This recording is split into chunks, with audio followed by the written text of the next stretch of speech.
Bonsoir à tous et bienvenue, je suis très heureux de vous retrouver, voici l'essentiel de l'actualité de ce mardi. 2 semaines après l'attaque au couteau survenue dans un lycée à Nantes et qui a coûté la vie à une lycéenne de 16 ans, le procureur de la République a annoncé l'ouverture d'une information judiciaire afin de tenter d'éclaircir les faits. L'auteur présumé de l'attaque a été interpellé et actuellement hospitalisé dans un établissement psychiatrique. Un mot pour vous informer que l'ex-animateur télé Stéphane Plaza a été arrêté et placé en garde à vue ce lundi pour trafic de stupéfiants. Lors d'une perquisition, de la cocaïne a été retrouvée à son domicile. L'ancien animateur du groupe M6 est soupçonné d'être un client régulier d'un réseau de trafic de stupéfiants.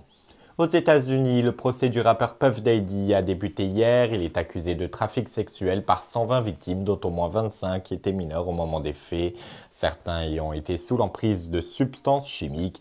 À l'ouverture de son procès, le rappeur a déclaré être un peu nerveux, sachant qu'il risque quand même la prison à vie s'il est reconnu coupable. Le procès devrait se poursuivre jusqu'à la mi-juillet.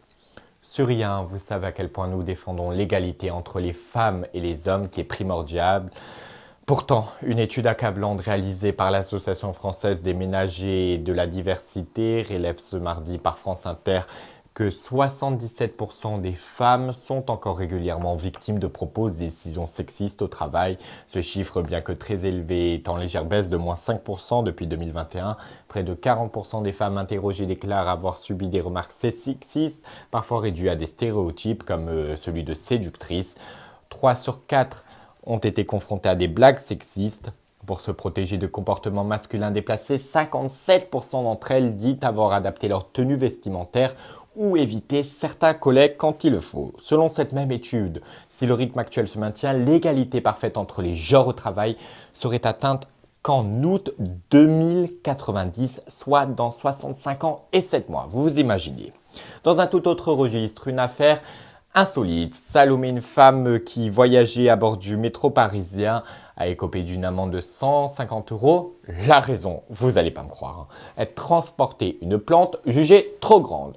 Oui, vous avez bien entendu, elle transportait une plante jugée trop grande. Elle écope donc d'une amende de 150 €.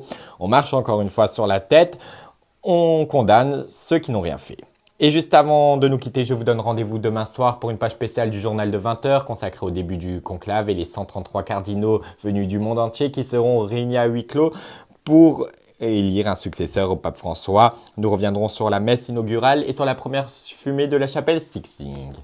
Et c'est ainsi que se termine ce journal. Je vous remercie infiniment de nous avoir suivis. Je vous souhaite une excellente soirée. Prenez bien soin de vous et de vos proches. C'est plus que jamais important. Et quant à nous, on se retrouve donc demain soir sur les gardes.